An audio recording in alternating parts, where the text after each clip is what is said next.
ପାଡ଼ ଭଳିଆ ଜିନିଷ ତମେ ନେଇଛ ଆହୁରି ଦେବତା ସମାନ ପାଡ଼କୁ କରିବନି ମାନ ଦେବତା ସମାନ। ଦି ପ୍ରକାର ଅଭିଶାପ ଠୁସୁକା ପାଡ଼ ଗୋଟେ ଖୋଲା ପାଡ଼ ଆଉ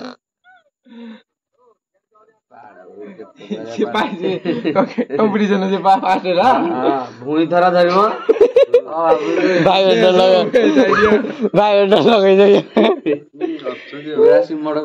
ଆମେ ଲାଇନ ରେ କେତେ ଜଣ ଶୋଇଛୁ ଗଲେ 7 ଜଣ 8 ଜଣ ହେଲା କି ଏମିତି କିଏ ଢୁଁ କଲାନି ତ କିଏ ରାତି ସାରାରେ ହେଲା କି ଡାବା ଲାଇନ ଖାଇବା ନାଇଁ କି ଯୋଉ ଡ୍ୟୁଟିରେ ଡିମିରା ଗୋଟେ ପିଲା ସେ ମୋ ହାତରେ ସେ ହେଲ୍ପର ଥିଲା। ମତେ ଯେତେବେଳେ ପାଡ଼ ଆସିବ ମୁଁ ତ ହାତରେ ରଖିବି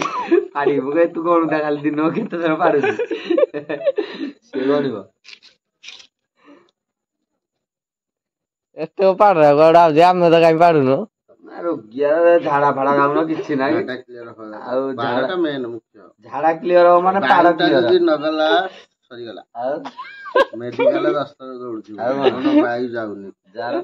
ସବୁ ଖୋଲା ଝାଡା କୁଣ୍ଡିଆ ଫୁଣ୍ଡିଆ ସବୁ ବାହାରି ଖୋଲା ଝାଡା ଯାହାର ହଉଥିବ ତାର ପାଡ଼ ଖୋଲା ହବ ଝାଡା ଖୋଲା ହଉନଥିବ ସେ ଠୁସୁକେଇ ପାଳୁଥିବ ଏଆଡେ 5 ଲୋକ ଉଠିକି ପଳେଇବେ। ଆଉ ଦିନେ କଣ କରିଛି କହିଲ ଆମେ ପୁରୀ ଯାଇଛୁ ଅଭିଜ୍ଞତା ମୁଁ ଯାଇଛୁ ଭୁବନେଶ୍ୱର ଷ୍ଟେସନରେ ଜୋତା ପିନ୍ଧିଥିଲା ମୁଁ ହାଫ୍ ସୁ ପିନ୍ଧିନି ସକ୍ସଟା ପିନ୍ଧିନି ଆଉ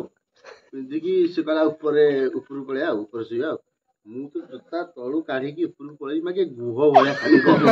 ମାଗେ ଲୋକ ନା ଭାଗ ହେଇଗଲା କିଏ ମାଗେ କିଏ ହଗିଛି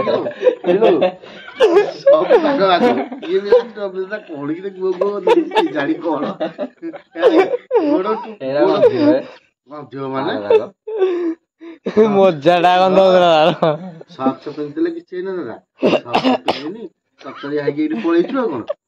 ଆଉ ତ ଏଇଠୁ ଦେଖିଲୁ କହିଲା ବାଲକୁନି ଉପରେ ଶୋଇବ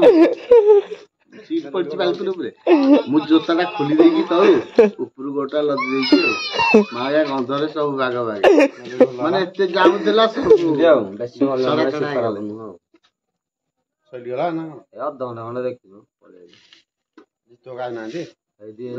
ପଚାରୁ ସେ କହିବ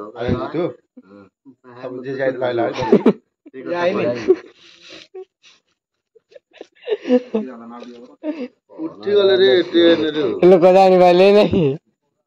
ଗନ୍ଧିଲା ତ ଫ୍ୟାନ ବୁଲୁଛି ଆଡେ ଗ୍ୟାସଟା ଯିବନି ଚାରିଆଡେ ନା ଏଇ ଅଜୁ କେମିତି ସେ ଡ୍ୟୁଟିରୁ ଆସିବ ଲାଜ ମାଡୁଥାଏ ମୁଁ କାହାକୁ ନ ନେଇକି ମୁଁ ସିଧା ଉପରୁ ଚଳିଲି ଆଉ ଯୋଉଗୁଡା ମୋ ତଳେ ବସିଥିଲେ ଗନ୍ଧ ଖାଲି ଗୁହ ଗନ୍ଧ ଲାଗୁଥିଲା ଅଜୁ କଣ କରିବ କହିଲୁ ସେ ତାର ଗୋଟେ ମୋବାଇଲ ଦେଖା ଅଭ୍ୟାସ ସେ ଯେତେବେଳେ ଡ୍ୟୁଟିରୁ ଆସିଲା ତୁ ଧୁଆ ଧୁଇ ହବୁ ନାହିଁ ତା ପାଦରା ଏମିତି ଗନ୍ଧ ହଉଥିବ ଆଉ ରୁମରେ ପିଲା ସୁଧୁଥିବେ ତାକୁ ସେ ତଥାପି ଗାଲେଇକି ବସିଥିବ ଯାଇକି ଜୋତା ଫୋତା ଖୋଲିଦବ ଯୋଉ ସେଜ ସପ ଯାହା ପଡିଥିବ ଚଢିଯିବ ତାକୁ କଣ କହିବୁ ତାକୁ ନାଇଁ ଏଇଟା ଧୁଆ ଧୁଇ ହଉଛି ଯେ ତୁ ଆସିବୁ ଡ୍ୟୁଟିରୁ ଜୋତା ଫୋତା ଖୋଲିବୁ ପ୍ୟାଣ୍ଟ ସାର୍ଟ ବଦଳ ସାଙ୍ଗେ ସାଙ୍ଗେ ଧୋଇ ହବୁ ସେ ଆସିବ ପ୍ୟାଣ୍ଟ ସାର୍ଟ ବଦଳରେ ଗାମୁଛା ପିନ୍ଧିବ ଆଗ 15 ମିନିଟ୍ 20 ମିନିଟ୍ ମୋବାଇଲ ଦେଖିବ ଆଗ ହେଲା ତାପରେ ସେଠୁ ଯିବ ଯୋଉ ଭଳିଆ ଖାଲି ପାଦ ଯୋଉ ଭଳିଆ ଗନ୍ଧ ହେରାକ ଆମର 11ଟା ବାଜିଲା ମାନେ 11ଟା 2 ହେଲା ବେଳକୁ ଆମେ ଭାଟି ଛାଡି ଦେଇଛୁ ମିସ୍ତ୍ରୀ ଗୁଡା ଆଉ ଗୋଟେ ଆସିବନି ମାନେ 11ଟା ଯାକେ ରୋଷେଇ ହେଇନି ଚାଲିଥିବ ଆମେ ରୁଟି ମାରିବା